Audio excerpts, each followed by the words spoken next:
شاہ کسریٰ نے نا اپنے بچے کو، بیٹے کو، جب ایک ہی اس کا بیٹا تھا تو اس کے دل میں یہ خیال آیا کہ میں اسے علوم و فنون سارے سکھانا چاہتا ہوں۔ اس نے اپنے بیٹے کو گھوڑ سواری بھی سکھائی، تیر اندازی بھی سکھائی، سیاست بھی سکھائی، فن حرب و ضرب بھی سکھایا۔ پھر خیال آیا کہ میرا بیٹا کچھ اخلاق بھی سیکھے، دینداری بھی سیکھے۔ ایک درویش تھے شیخ حسن، ان سے کہا کہ حضرت میں چاہتا ہوں کہ میرے بیٹے کو گھر آ کے پڑھا دیا کریں۔ توجہ ہے میری بات پر؟ میرے بیٹے کو تو حضرت فرمانے لگے کہ اگر تیرے بیٹے نے پڑھنا ہے تو میں نہیں گھر آؤں گا، وہ میرے گھر آئے گا۔ تو وہ کہنے لگا حضور میں بھی دیکھ ہی رہا تھا، مجھے بھی ایسا خوددار عالم ہی چاہیے تھا، خوددار عالم چاہیے تھا۔ بہرحال حضرت کے گھر وہ پڑھنے جانے لگا تو مسلسل 6 سال وہ طالب علم پڑھنے گیا، اور عام طالب علموں کے ساتھ اس شہزادے نے بیٹھ کر تعلیم حاصل کی۔ جب تعلیم اس کی مکمل ہو گئی، وہ مکمل طور پر فارغ ہو گیا، فنون اس نے پڑھ لیے، علم و ادب اس نے سیکھا، اخلاقی باتیں اس نے سیکھی، دین کے حوالے سے ضروریات سے حضرت نے اس کو آگاہ کیا۔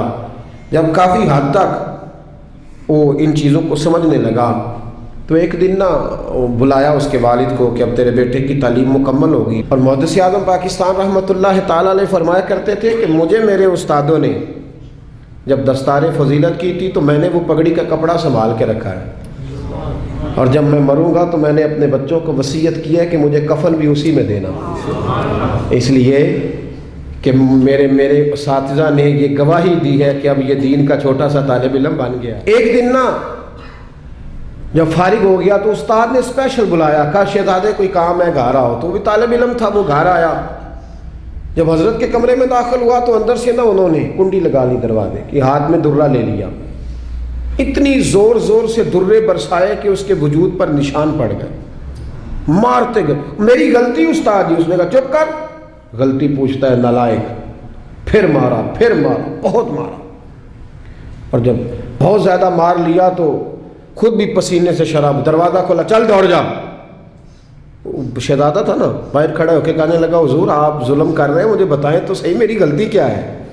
غلطی بتا کے مارے تو ٹھیک ہوا، فرمایا میں تجھے غلطی بتاؤں گا، چل نکل جا۔ اس نے گھر جا کے اپنے ابا سے کہا، بادشاہ سلامت سے، کہ استاد جی نے ناجائز مارا ہے۔ بادشاہ سمجھدار تھا، کہنے لگا بیٹا جو قومیں اساتذہ کو کٹہروں میں کھڑا کرتی ہیں وہ کبھی کامیاب نہیں ہوتی، استاد کبھی ناجائز نہیں مارا۔ اگر فزکس کیمسٹری کا ہو تو وہ ناجائز نہیں مارتا، لیکن اگر 8000 کا مولوی ہو تو پھر وہ ناجائز ہی مارتا ہے۔ پھر سویرے اماں آئی جاتی ہے، کہتی تم مسیتے رہنا ہے کہ جا جانا ہے؟ 8000 تنخواہ ہے تو میرا 60 کروڑ کا منڈا ہے، میں غلط نہیں کہہ رہا، میں صحیح کہہ رہا ہوں۔ وہ اگر فزکس کا استاد ہو نا جو 10,000 روپیہ لیتا ہے تو پھر تو ٹھیک ہے، لیکن اگر بیچارہ غریب امام مسجد ہو تو پھر تو وہ شہزادے کو آگ نہیں لگا سکتا۔ یہ تقسیم ہے ہماری، یہ ظلم ہے۔ تو بادشاہ نے کہا کہ بیٹا اساتذہ ناجائز نہیں مارتے، تیری کوئی غلطی ہوگی جس کی تجھے نہیں خبر، استاد جانتے۔ اس نے کہا نہیں ابا میں وہاں رہا ہوں، کوئی بات ہوتی تو مجھے بھی پتہ ہوتی، اور پھر اگر اتنی سخت بات تھی جس پہ اتنا مارا کہ میرے وجود پہ نشان پڑ گئے، مجھے بتایا جاتا۔ اس نے کہا بہرحال میں تیرے استاد کو کٹہرے میں کھڑا نہیں کر سکتا، وہ تیرا استاد ہے، بڑے لوگ ایسی باتیں کرتے تھے۔ اب اس نے اپنی اماں سے کہا کہ اماں میرے دل سے بات نہیں جاتی، میرے ساتھ ظلم ہوا ہے، استاد نے قصداً مارا ہے، بلا وجہ مارا ہے، تعلیم سے فارغ ہونے کے بعد مارا ہے، سمجھ نہیں آتی۔ تو اماں کہنے لگی بیٹا تیرے ابا نے نہ کر دیا تو اب ہاں کون کرائے گا؟ اور بادشاہ سلامت ہے، سخت مزاج آدمی ہے، میرا بیٹا تو صبر ہی کر۔ بچے نے صبر تو کر لیا پر اندر سے بات گئی نہیں، ظلم ہوا تھا نا۔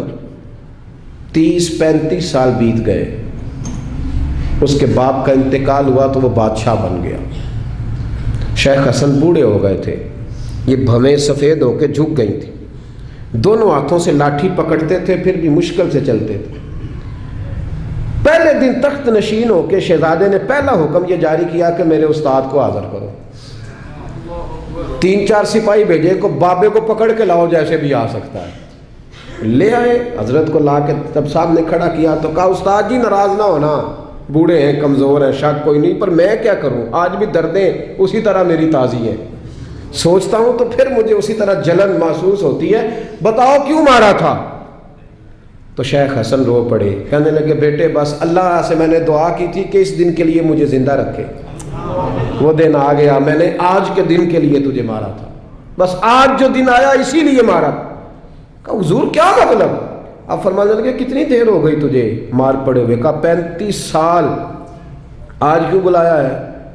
بھولا تو نہیں نا 35 سالوں میں؟ کہا حضور نہیں بھولا، تو آج کیوں بلایا؟ کہا میں آج صاحب اختیار ہوا ہوں تو بلا لیا۔ تو آپ فرمانے لگے بیٹے مجھے پتا تھا ایک دن تو بادشاہ بنے گا، اس لیے تجھے مارا تھا۔ ناجائز نہ کسی کے ساتھ ظلم کرنا۔ اگر تجھے 35 سال نہیں نہ بھولا تو جس کے ساتھ تو ظلم کرے گا اسے بھی قیامت تک نہیں بھولے گا۔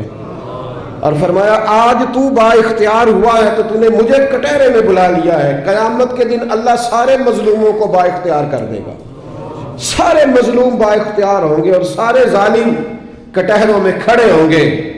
پھر تجھ سے ایک ایک بات کا حساب پوچھیں گے۔ شہزادہ کھل کے رویا، استادوں کی دست بوسی کی، تحائف دیے، کہنے لگا رب آپ کا بھلا کرے، آپ نے مجھے صرف علم نہیں سکھایا، تجربہ کر کے مجھے آپ نے علم محسوس کرنا بھی بتا دیا ہے۔ مجھے احساس ہو گیا کس طرح کر کہ بھئی یہ نہیں بھولا کرتا، آپ یقین کریں یہ نہیں بھولتا۔ کسی کو لوگ گالی دے دیتے ہیں نا، گالی، وہ غریب آدمی ہوتا ہے بیچارہ، چھوٹا آدمی، وہ جواب نہیں دے پاتا، لیکن جب اس شخص کے، اس چودھری کے، سیٹ کا مسجد میں جنازے کا بھی اعلان ہوتا ہے تو پھر بھی گالی یاد آتی ہے۔